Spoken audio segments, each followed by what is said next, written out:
Welcome to another episode of Positive Empfluence, the show where we influence with empathy. That's right, my friends. That is correct. We are going to influence with empathy, and the whole part of this is the empathy revolution, sympathy evolution. That's right, folks. We get a lot of wordplay and we get a lot of good times. For those of you that are checking in on TikTok, great. For those of you that are watching later on YouTube, that's great. For those of you checking in on Spotify on just the audio, that is also great as well. What up, everybody that's popping in there? Pumpkin, I like that. That's a fun name. What kind of fun names we got going on today? J-Dog K55, that's fun. I like that. Momo Freeman, that's fun. I like that. So anyway, stick around. This is Positive Empfluence. We're going to talk about if you need a booster to start off this Memorial Day weekend, you should stay right here and listen to a veteran. That's me, Marine Corps veteran. That is I. So, tonight, we talk about raising people to serve, or raising people to think that they need to be served. And that's the whole point of this entire talk. So, we got 5 segments. We're going to start with this first one. We're just going to get into this shit. We're going to get going. Of course, we're going to be reading from the good old-fashioned book today, the Bible. We got a couple readings from a few other world faiths, and some good quotes and stats, and some good things that I think that you will thoroughly enjoy. So, without further ado, welcome to Positive Empfluence. Segment 1, The Way In. Here, and what we'll learn, my friends, it's time for the opening prayer. So, got our little prayer that I wrote out, so forgive me if I don't close my eyes. I need to be able to follow along in my notes. So, we need to open our hearts and our minds to this idea that we can become better people and we can connect with one another by actually trying, right? And I'm going to have to say this prayer. Ready? So, God, of every soul, of every being out there, we come today not to lift ourselves up. We don't come to bring ourselves prideful, glorious things to gain influence over people. That's not what we're doing, God. We are trying to remember what truly lifts everybody up and get back to being connected with people. We come not to be served, but to learn how to serve like you did. Show us what it means to drink from the cup of struggle, to eat at the table of sacrifice, and to experience the love of other people. Teach us how greatness in your eyes is measured not in crowns, but in calluses and people helped. Let today's lesson turn our eyes from the mirror of the world, that we might live lives not about being known, but about knowing others' needs. Amen. So, Roger Nader, that's a fun name. I like that one. Thanks for joining us. The key verses for today is from Mark chapter 10, verse 32 through 45. That's right, folks. I'm putting the whole story on this one, church bang. I like reading it out of the book instead of having, I have it on the notes, but it's much better reading it from the book. So here we go. We'll go Matthew, Mark. It's the second book of the New Testament, chapter 10. They're talking about divorce a little bit. They're talking about children. And then, of course, this is the story where Jesus predicts his death a third time, right? So I'm going to read the whole passage here from start to finish, because it's better in its entirety. Sometimes you go to services and they read like one verse here or one verse there, and you don't get the context, and they can spin it any way they want, and it's not the whole story. So in today's day and age and society right now, where it's very difficult to get the whole story and have people answer things all the way, we can always stick to the good book to tell us how to live and be honest, right? So, here we go. They were on their way up to Jerusalem with Jesus leading the way, and the disciples were astonished, while those who followed were afraid. Again, he took the 12 aside and he told them what was going to happen to him. He said, hey, we're going to go up to Jerusalem, he said. The Son of Man, so now he's talking in third person, he says, the Son of Man will be delivered over to the chief priests and the teachers of the law. They will condemn him to death, and then they will hand him over to the Gentiles. And they will mock him, and they'll spit on him, flog him, kill him, and 3 days later he will rise. So James and John, the sons of Zebedee, came to him. They said, "Teacher, we want you to do for us whatever we ask." So they're asking Jesus. And Jesus, he goes along with it. "What do you want me to do for you?" He asked. They replied, "Let one of us sit at your right and the other at your left in your glory." So already we have James and John, who are disciples of Jesus, and they've been listening to what Jesus has been talking about during his ministry.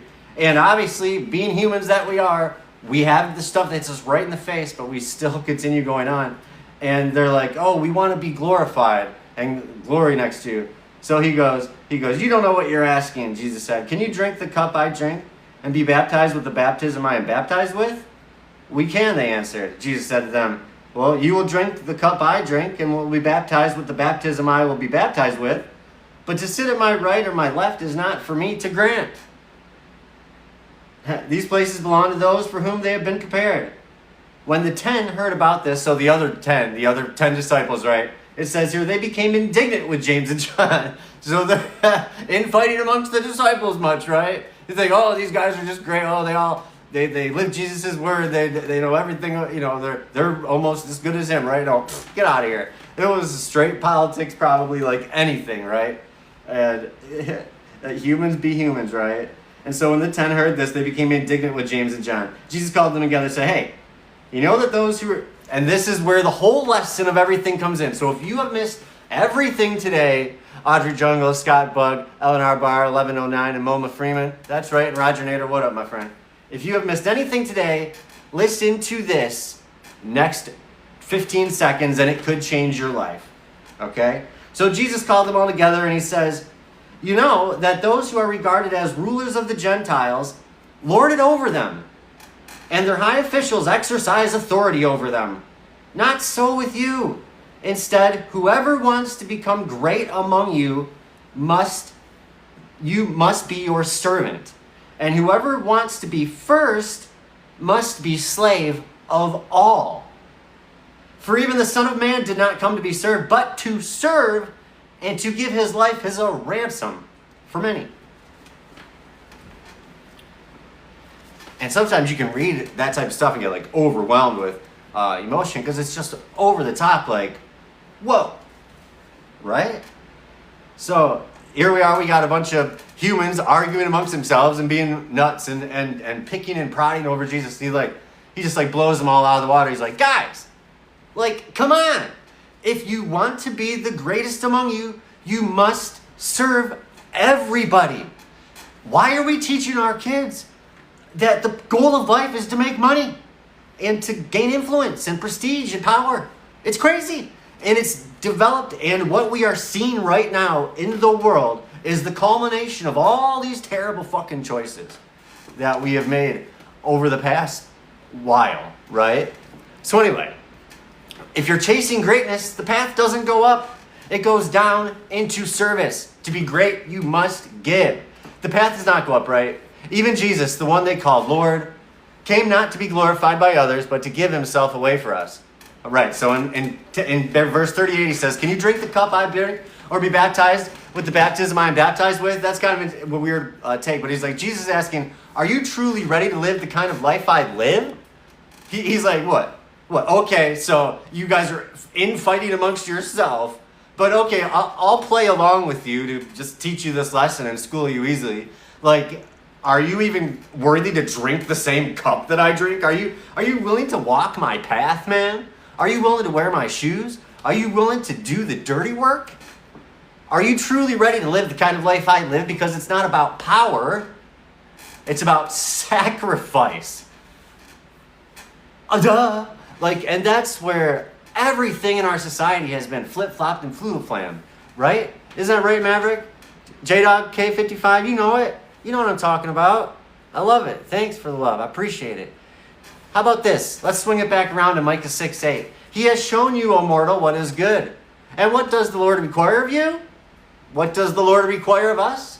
To act justly and to love mercy and to walk humbly with your God. It doesn't say get a bunch of gold. It doesn't say buy a bunch of cryptocurrency. It doesn't say fuck over people who you say are illegal. It doesn't say hate anybody that has different skin color than you. None of that is in there. It doesn't say hate anybody that is of a sexual preference that is not yours, right? And nowhere does Jesus in his ministry say anything about attacking, condemning, and judging others. Anywhere. And you're not going to be able to, you can say that anywhere you go, and nobody can prove you wrong because he never did. To paraphrase that, right? God already gave us the blueprint for all of this, folks. Be fair, be kind, and stay humble. If you can do that, it's not easier said than done, obviously, but if that can be the goal of your day, you can feel pretty good, right? So let's just say it plainly, right? We live in a world where service is often treated like a punishment. Like it's beneath you. We worship titles, we crave recognition, we call people goats for greatness. We should not be calling people goats, the greatest of all time. That's a fucking ridiculous idea in general. And I know that people like to do fun stuff and say stuff like that, but I'm saying like, come on folks, it's crazy. You know what I'm talking about. But anyway, we're not by the greatness of who's on stage, right? But who is setting the best table? Who is giving the most? In Mark 10, Jesus flip-flapped all that over on its head. His disciples, James and John, are really asking to be placed at that top, right? We said that we sit beside him in glory. Dear Jesus, please let me sit with you in glory. Like that's really what he's taught anybody ever. He goes, hey, can you drink from my cup? You want my crown, right? You better understand the cross. If you want my crown, you better understand the cross. And that's the heartbeat of this entire episode, my friends. Because whether you're a parent, a leader, a leader neighbor is a neighbor, right? Because whether you're a parent, a leader, a neighbor, a student, anyone, you can fit in the category, right? We all wrestle with this. Am I here to be served? Or am I here to serve? This isn't just a spiritual thing, it's a cultural crisis. When everyone is told to look out for numero uno, when everyone is told to be an individual, when everybody is told to only care about yourself and 111. You might be climbing that ladder, my friends, but are you climbing it on top of someone else's shoulders? Today we're not going to sit with that, my friends, but not to judge, but to grow. Not to lecture, rant and rave, but to reframe. Not to rant and rave, but to reframe what power and purpose actually look like and what it means to be a human. So here we're going to talk about this. The power of humility. The pain of misused ambition. The truth about what Jesus taught and how the truth gets buried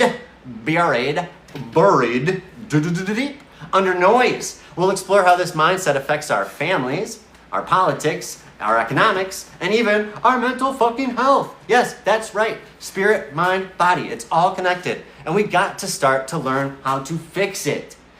All these lectures and people are like, hey, pay attention to me. And if you give me $50, I'll fucking tell you the secret to life.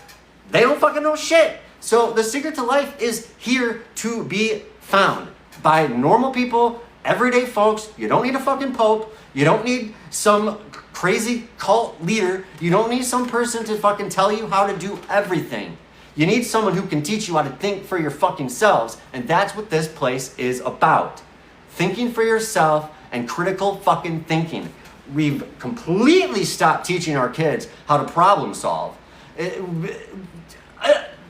It's crazy. Anyway, that's not a thing we're gonna. Anyway, whether you believe in God, karma, and just good people doing the right thing, which is something I know a lot of people do, which a lot of people like the church only just because it teaches kids good morals, right? All that extra crazy shit aside, I mean, there's a lot of good that comes out of a lot of these religions, and that's why we use many religions in positive influence.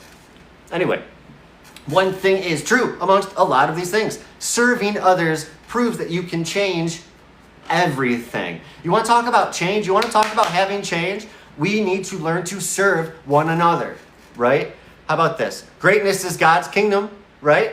Looks nothing like it does in our world. So when you're trying to think of greatness in terms of anything we are talking about on earth so far, in our society at least, it is not real, okay? We're often chasing this glory while ignoring responsibility. People are living in a world that they cannot handle. All information all at once is like the knowledge of the tree of good and evil. Once you have all that power for free will, you could, if with a little bit of due diligence, you could find the answers to pretty much anything you want to fucking know on the internet, right? But you have to sift through things and be critical of things and not believe the first fucking moron maniac that you come across ranting to you with a tie-dye fucking bandana on. You gotta sit here and listen for a little bit and then challenge it yourself. Say, hey, what's this guy saying? Is there anything that I can challenge on this? Let's check it out and let's fucking get it going, right? And I encourage people to change my mind because I'm open to it. I like to have my mind changed because that means I was wrong and I've been corrected. It's good to grow. It's good to be corrected. So, how about that, folks? How about this? The world says, be seen. Jesus says, go serve. So they're not even like some silly little fucking word promo of that, right? People want a spotlight. Jesus wanted shadow.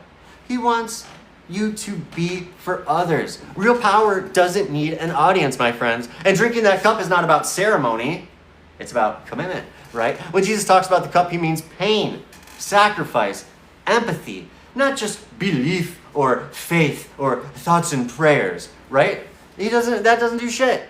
We raise our little kids to be kings, but we forget that in order to be a good leader, you need to know how to follow. It's a fucking basic tenet of like military structure and mentoring and growing and making good leaders, right? Like, what is going on with our society that you can't drive a fucking big truck? You can't do so many things you need a license for, but anybody that can fall over and put their dick in a woman can have a baby. It's fucking nuts. And I'm not saying that the answer to that is like, be like China and make people go through rigorous things to have a child. But I think that there should be like, I don't know, some sort of mandatory classes at least that you have to take if you want to be a parent, you know, or in some basic like things that I don't know, man, but I'm just saying that we need to figure this out. And we're not going to figure out the answer right here. But it's something that it needs to be talked about at least. Because right now, we're just all willy-nilly. Anybody can have like 900 kids. It doesn't even matter. Like, and all these kids, so many kids just, we all know that bad things roll downhill and get passed on to the generation after generation. So if we have a generation of shit passing on so much to like the next generation, it's just like, it's just growing. It's by the friggin', it's squaring itself up, my friends. And I said, be here, be square, but I didn't mean go out and have fucking 16 babies squared, right? Anyway, which legacy matters more, my friends? Being remembered or making a difference? And that's something that we have to figure out by ourselves. Isn't that right, John Hendren? I like that. That's fun. JDog55, you know what I'm talking about. If your kid grows up to be powerful but selfish, is that success? I don't think so, really. I don't. I mean, if your kid grows up to be some powerful dick, some asshole motherfucker who's the president of the United States, is that successful? I don't think so. Hey, look, A would say, hey, yeah, they made it on their own terms, and they made it in a fucking fucked up world that tries to take everything from you, it seems, at every other fucking turn. Or you could say, no, without compassion, power is poison. And that's how I feel about that, folks, in case you've ever listened to me for more than half an hour, which I have so much to say that if you support some of these people out here, you have not listened to them for like at least an hour, which is what you need to do. You need to listen to these people talk for more than just a little bit and not just take the news clips that you read or you get thrown at you from off the news, right? You got to go to the source and then judge it for yourself. So don't even take my word on it. Go look this shit up, right? And then if you disagree with me, send me the links to the shit and we will talk about it. Like, that'd be awesome. I'll have you on the show and we can talk about it. Not on this one, because it's positive influence, but on Devil Dog Addiction, that'd be good times. So anyway, that's the table we set for today, folks. That's segment one. Man, we're getting into it today because we're getting down the nitty gritty. It's already been 20 minutes. We're only through segment one. But, you know, pull up a chair, my friends, for the next main course, because we got 4 courses of this conversation. So stick with it, because Jesus didn't lecture from above. He knelt from below. And we're not just talking about religion today. We're going to talk about the blueprint for a better world. Because a world where greatness is redefined, ambition is purified, and love is the actual goal. So coming up in segment 2, we're going to dig deep into what has gone wrong. How history, culture, and ego has twisted this message of humble service into a race for crowns, coins, and clicks. So let's take a look at the past, name those problems, and figure out where we started losing the way. Let's go, folks. Segment 2, the problem with the pedestal. Let's rewind the story, not just to Bible times, but to our own childhoods. Think back.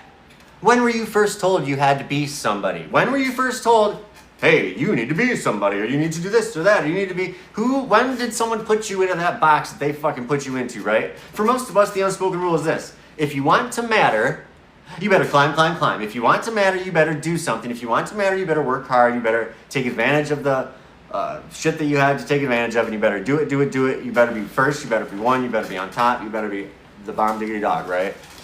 But titles, trophies, social media status, house, car, job, family, followers, kids, marriage, relationship, whatever the fuck it was, whatever they call the American dream, right? And somewhere along the line, we forgot that being seen isn't the same thing as being of service, right? Because we seem to think that trading substance for a spotlight is the key. But hey, it's not just cultural, it's generational. And this message has gotten twisted over time. Serving others used to be noble. Now it is often seen as a weakness. We teach our kids to go get theirs, to win, to be the best.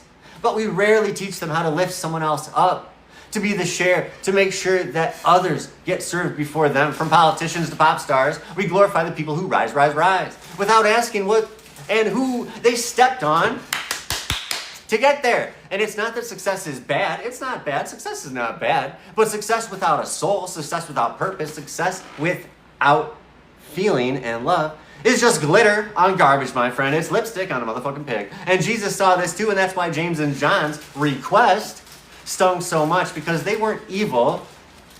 They're just human, folks. And they wanted their status. And they thought that status in heaven was what they were talking about, like we all seem to do. But Jesus saw that infection, right, in their ambition, not because they wanted greatness, but because they misunderstood what greatness really is. And what greatness really means in our world is not what we say it is. And don't we do the same all the time? Every time we idolize wealth over wisdom, even though we have movies and things that people teach us these lessons and these big world lessons, we don't fucking listen to them. We don't teach our kids what's really important a lot of times. And when someone around the world or in the classroom or out in the regular world teaches our kids some of these real world things, we get all pissed off and we're like, oh, you can't tell my kids this because they come home and correct us, right? They come home and they're like, oh, mommy, daddy, why the fuck are you doing this? Yeah, I think that's what's going on here. Well, let's name the truth, my friends. We've mistaken leadership for dominance. And this has consequences. In America, 74% of employees say their boss causes more stress than any other part of their job, right? We've raised leaders who don't serve. They bark orders, they hoard credit, and they cultivate fear. And in our families, the me first message shows up early. Studies show kids now score lower on empathy than any generation before them. With a 40% drop in the last 30 years, folks, that is a lot of less caring. And that's not just a stat, that is society unraveling at the seams. We see it everywhere. In schools where bullying is up 36%. In politics where cooperation is seen as weakness. Where stepping across the aisle is seen as political and political and career suicide, right?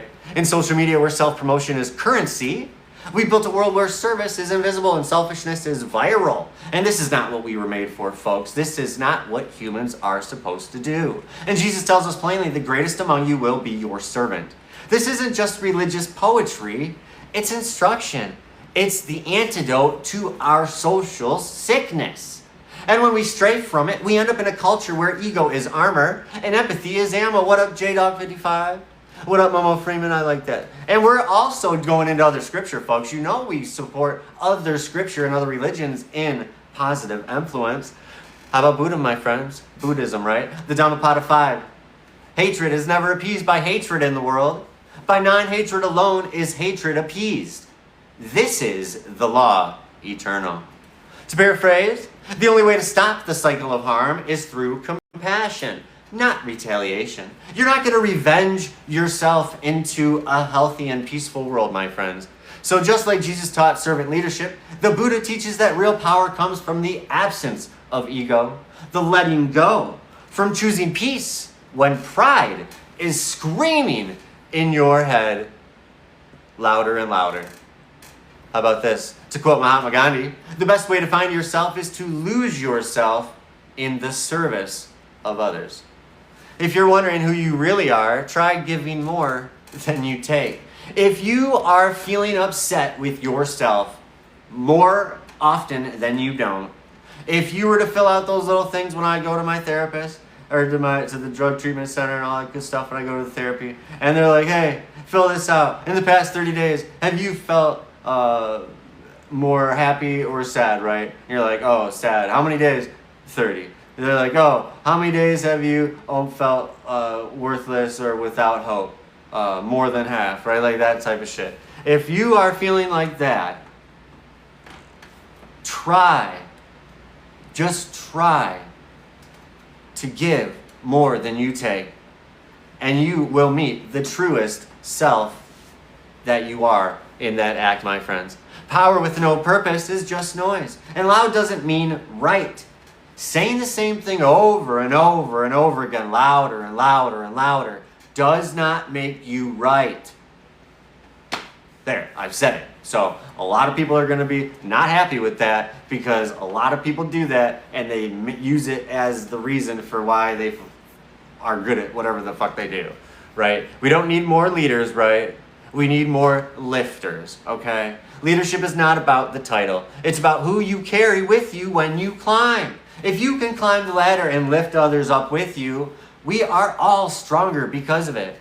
Can you be successful and selfless at the same time? People say no, say you have to focus on yourself to get ahead. But some people would say yes, you rise higher by lifting others as you go. Do you believe serving others makes you vulnerable? Some people could say yes. They say it opens you to being used or overlooked. Some people mistake your kindness for weakness. And other people could say no. It's the strongest thing that a person can do. Would you rather be respected, feared, or loved? So, this is where we are, my friends. A world that's built more platforms than people, right? A world that tells us to chase crowns instead of washing feet. But here's the thing, Jesus knew that, and still he knelt. He served, he loved, and if we're honest with ourselves, the world we truly want is not built on dominance. It's built on dignity. It's built on personal dignity. Isn't that right, Lisa Zavala 39?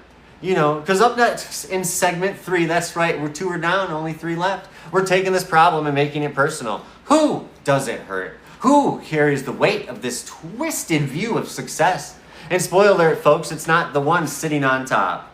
It's the ones they're standing on. So let's meet them right after this. It's time for a hydration break.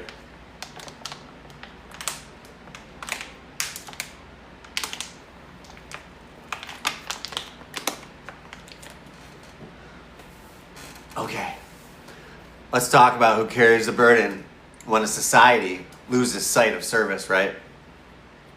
It's the ones without the mic, right? It's not the ones doing all of the loud, boisterous talking, right? It's the ones left cleaning up after everyone else. It's the ones left behind when others step on top. See, when we create a world where success means stepping over others, somebody's always underneath.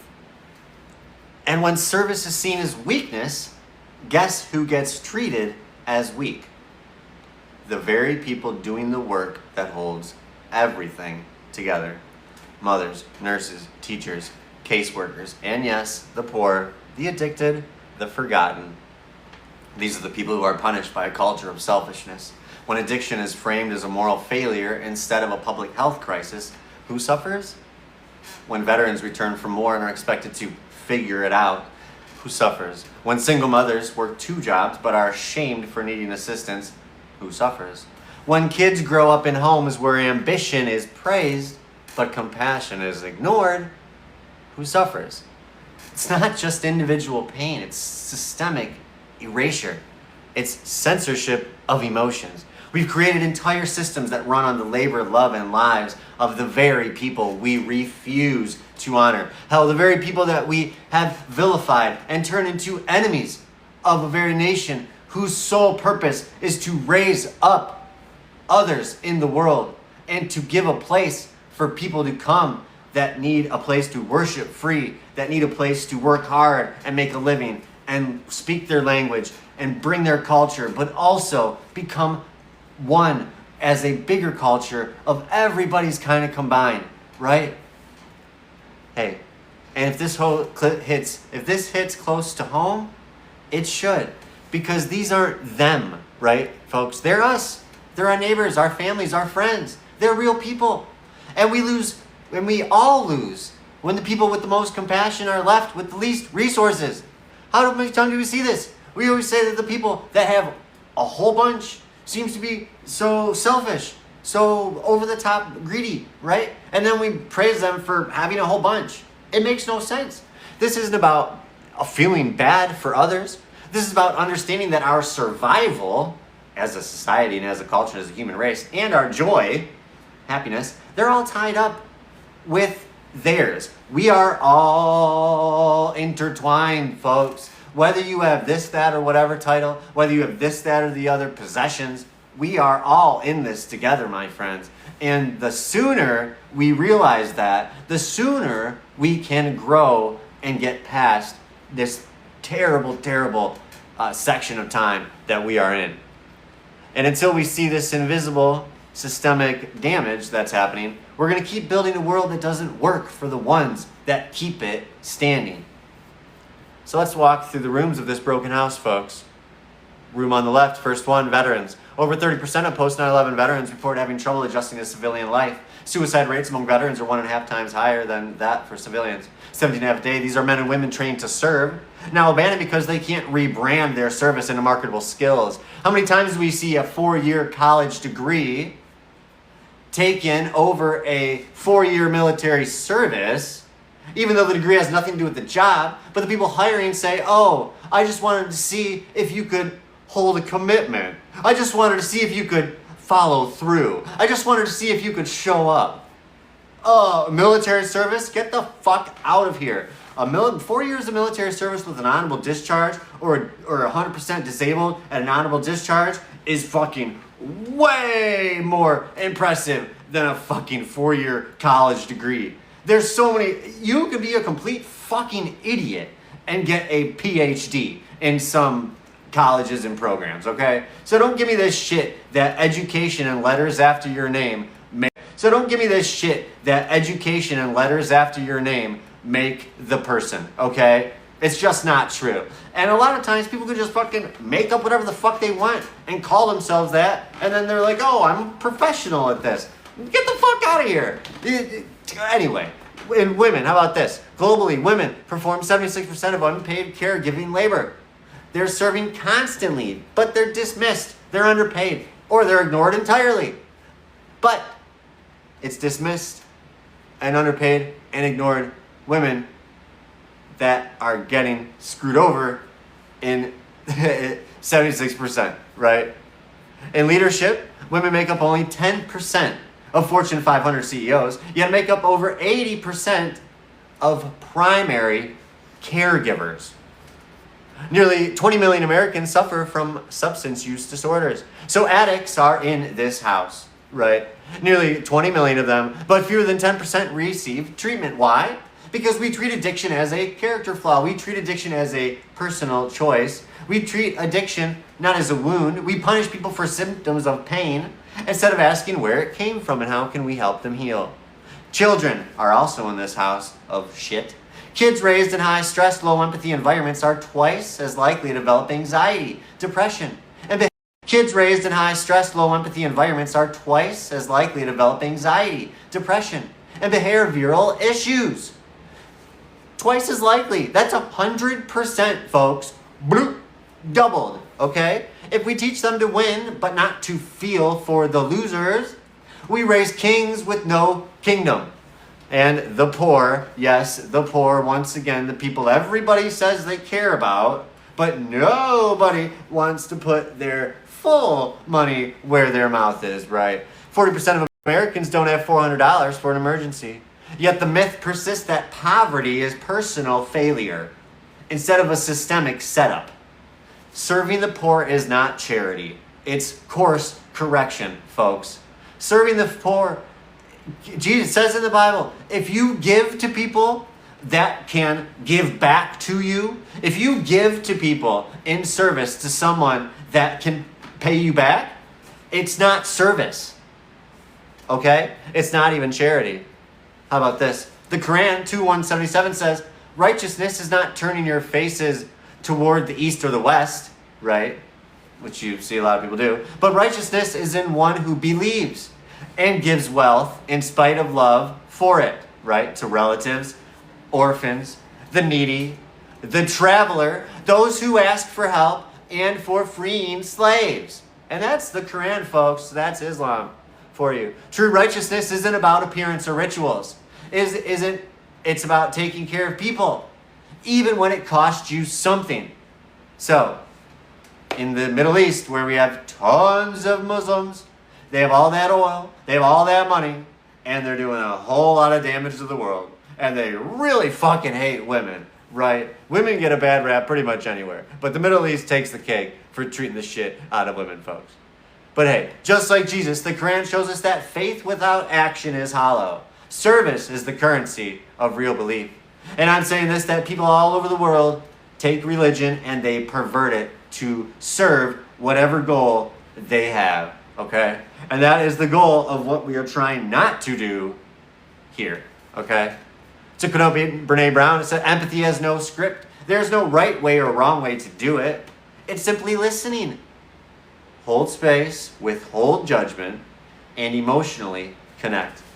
To paraphrase my friends, you don't need a platform to help somebody. You just need to show up. You just need to open your ears. You just need to be willing. If you can't see the weight someone's carrying, right, don't assume they're not tired. You don't have to understand someone else's struggle to respect it. Just, if you're going to assume something, assume that people are struggling, right? We do not serve the poor, right? We stand with them. This isn't charity, it's solidarity. You're not better because you're not struggling today. And that's the key word of this phrase. You may not be struggling, but that is a temporary situation. If your success requires someone else's suffering, it's not success, okay? And true gain never comes at the cost of someone else's dignity. And those are Nick's notes, my friends. Those are my personal musings. So, are poor people poor because of bad choices or bad systems, right? Some people say bad choices. Everyone has the same 24 hours, right? Or some people say bad systems. Not everyone starts from the same place. What do you believe? All right. Should veterans get more support even if they chose that path? Some people say, no, they knew the risks. Some people say, yes, service deserves more than applause. How about this? Does addiction deserve punishment or treatment? Some people say punishment. People need to be held accountable. And I love accountability here at Positive Influence. But hey, other people say treatment. You can't punish pain out of people. You can't punish pain out of people. You can't punish pain, no you can't. Because if you punish people by trying to kill them, that's really rude. So anyway, now we've seen the impact, my friends. It's time to take ownership. If Jesus came not to be served, but to serve, and to lift those at the bottom, then why do we still cling to systems that do the opposite? It's not enough to know better. We've got to live better. You can't just preach and know and think you got something on the wraps, right? You have to do it. So, this next segment 4, Healing Hands, my friends. We're going to dive into what's real and some honest to God solutions and what they look like. Not perfect fixes, right? But harm reduction like we teach here. Small steps, incremental change like we promote and champion here at Double Dog Addiction and Positive Influence. Changes we can all make because the world changes when we act with empathy, my friends. So not just talking about it, Are you ready? Let's fix what we can, one act of service at a time. But first, a water break.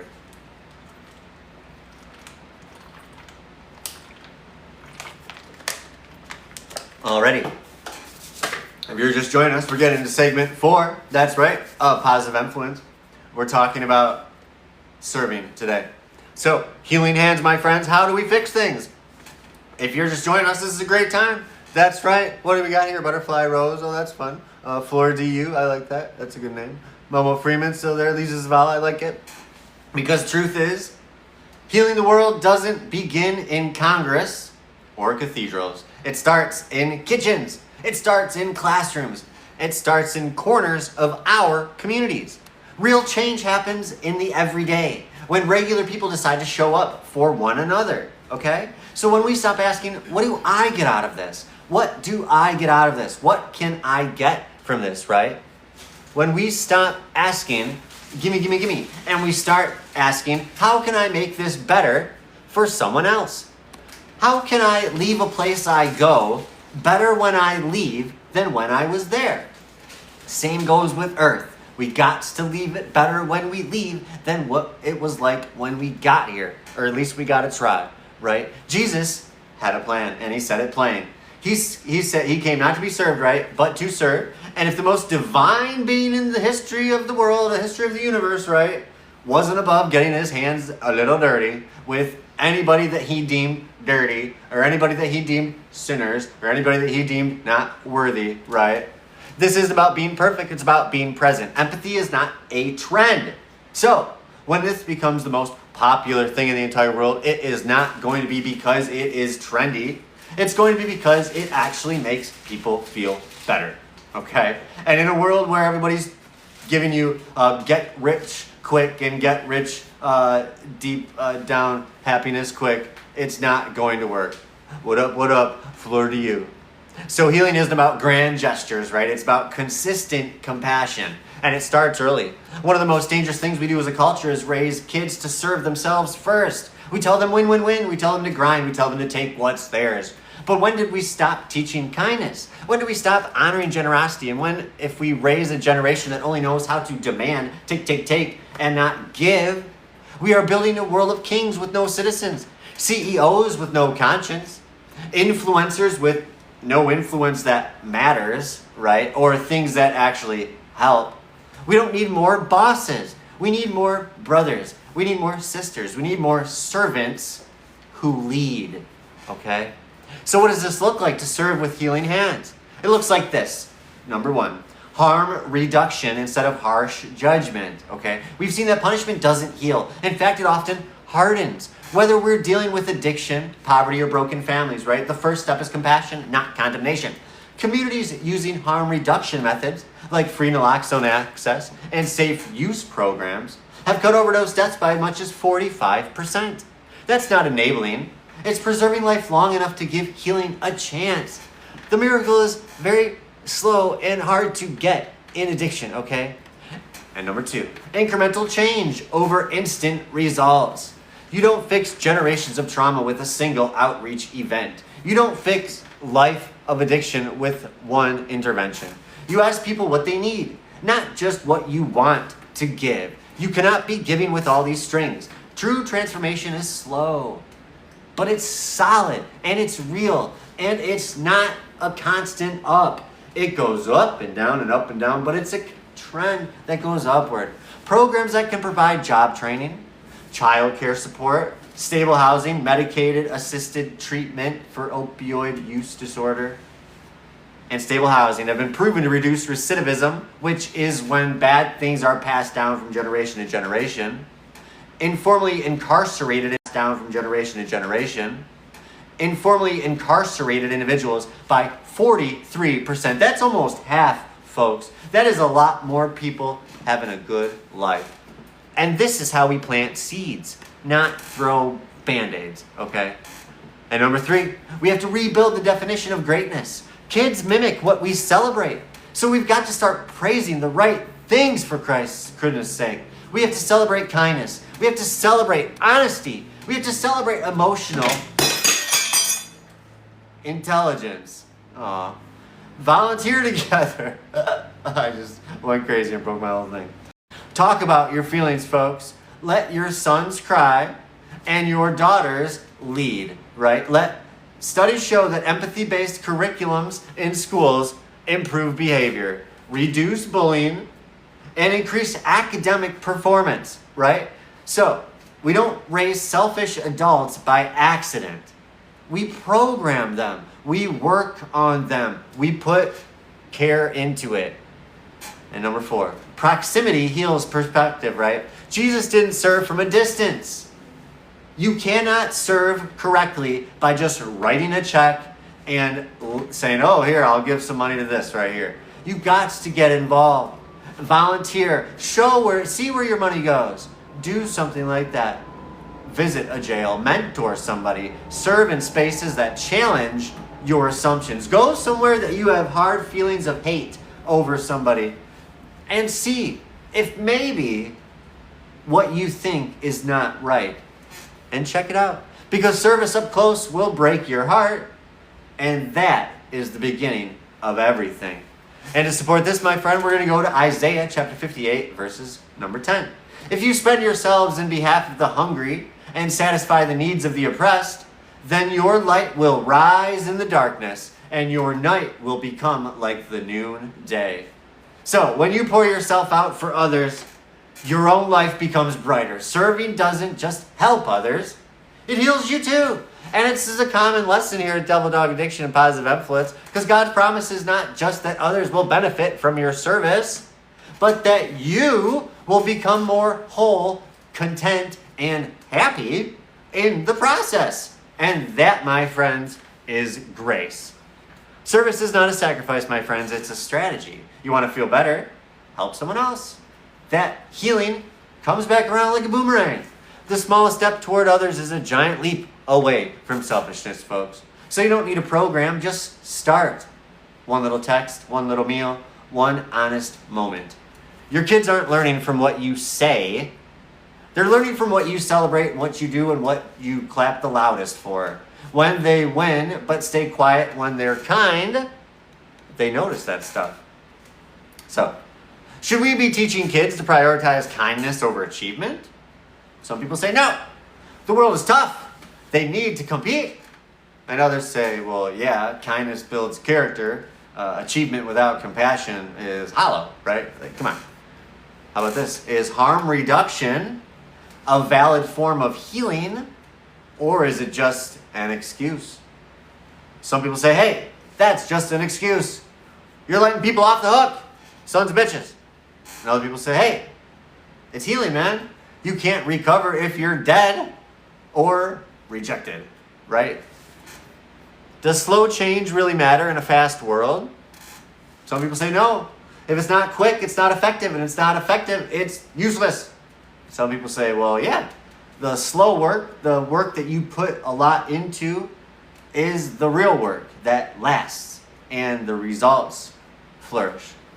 So this is it, folks. The part where the sermon meets the sidewalk. It's not enough to admire Jesus. We have to embody him. We have to become like him. He didn't float through the world dropping miracles from the clouds. He touched the sick. He fed the hungry. He knelt before the broken. And if that's what God looked like in the flesh, then that's what we should look like in our actions, right? So next up in our final segment, my friends, it's my favorite one. It is Positive Empfluence. It's the wrap. It's the reflection. It is the real deal. It's the call to arms, folks. It's the call to go out, not with judgment, but with joy. But because now that we've seen the problem, we've felt the pain, named the fix, it's time to walk it out with empathy and power. Because those are connected, folks. So let's go. Segment 5, walking it out. What did we learn today? What are we going to do? And who are we going to be? If you've stuck with us through this whole message, I want you to know something. You're already doing the work. Because empathy begins the moment we stop looking away. The moment we use our attention to stay somewhere. The moment we have a little bit of self-discipline and listen to someone for more than 30 seconds. It begins when we let a story, a scripture, or someone else's pain reach us in a way that changes how we move through the world. And that's what positive influence is about. Becoming fluent in emotion. Emotion that can change how we act. Not just influence, but influence led by empathy. Empfluence. And Nick, me, Late Night Nick, the OG, the original influencer, has spent this last hour not just learning with you about what Jesus said and what Jesus meant. Well, that true greatness isn't about climbing over others. It's about kneeling beside them. But that purpose isn't about being glorified. It's about being useful. That healing is slow. That service is sacred. And that humility is not a downgrade. It's the only way up. And let's be honest, folks, the world's loud enough with ego, right? It's loud enough with division. It's loud enough with performance. It's loud enough with pandering. It's loud enough with rhetoric.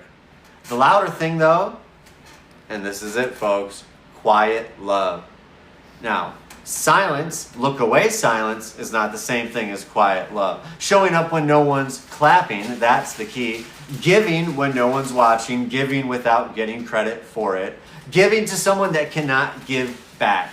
That's what we're taking with us today, folks. And not just words, but a new way to walk. If you want to be great, if you want to be good, you need to serve someone. If you want to feel whole, if you want to help someone else, if you want to help someone heal, you have to love someone who feels forgotten. Because the legacy of Jesus is not found in temples. It's found in tables, in touch, in tears with one another, in conversations. Risen to serve, my friends. That's who he was, and that's who we're becoming. Hey, what did we learn today? Well, to recap from Mark 10:32-45, we learned that true leadership is servant-hearted, right? It's not status-driven. From Micah and Isaiah, we were reminded that God's call is for justice, mercy, and humility in action, not just belief and faith. From Buddhism and Islam, we saw a shared truth. Healing and righteousness are found in compassion, not control. Gandhi, Brene Brown both told us that we saw that service and empathy are the foundation of identity, not accessories to it.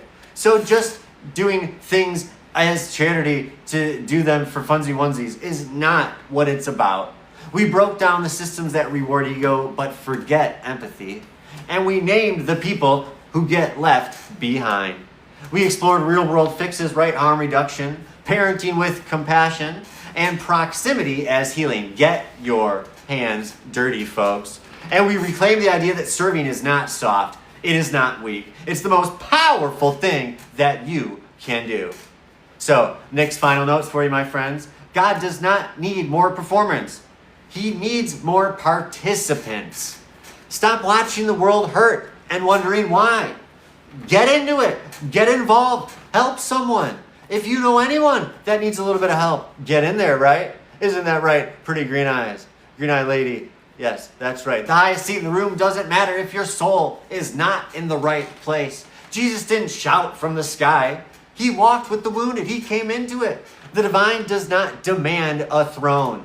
Those that are truly powerful do not need to brag about how powerful and fancy schmancy they are, right? Jesus grabbed a towel and got to work, right? So, last questions to send you away with. Would you rather be served or be of service today? If you want to be served, say, oh, I've been tired. My life's been hard. Or you could be of service. I want to help someone feel seen. Do you think greatness is found in influence or empathy? I'm hoping that after today's discussion, it's a little bit changed. But if you still feel that influence, that you need a platform to make change, that you need to influence others and manipulate, then I invite you to stick around. Empathy, if you've chosen that and believe that true change starts in the heart and not the spotlight, then I think that you're on a good start. What is one way that you could serve this week that costs you something real, my friends? You could donate some time that you usually spend on yourself. You could forgive someone that you've held anger toward for a while. It is time, folks. So here's the challenge this week. If you have just joined us, you've joined us for the best part. Serve someone. We're almost done. And not because it'll look good, not because you'll be thanked, not because you'll get your kudos, but because it makes you more. Give quietly. Forgive intentionally, folks. Help even when you don't feel like it, especially when you don't feel like it. Because every time you act with empathy, you leave a mark on the world and it builds you up a self. But that mark is the reward, my friend. No platform, no spotlight could ever give that type of award. Be the healing.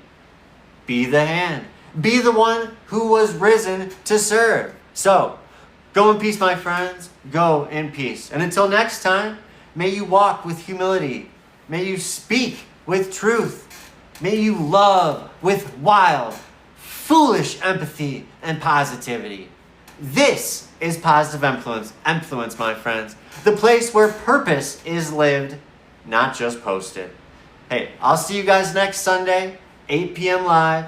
Bring your heart, post your questions, and someone who needs a reminder that they matter, you do. And in case no one's told you today, I love you. Go in peace, go in power, and go serve. Peace.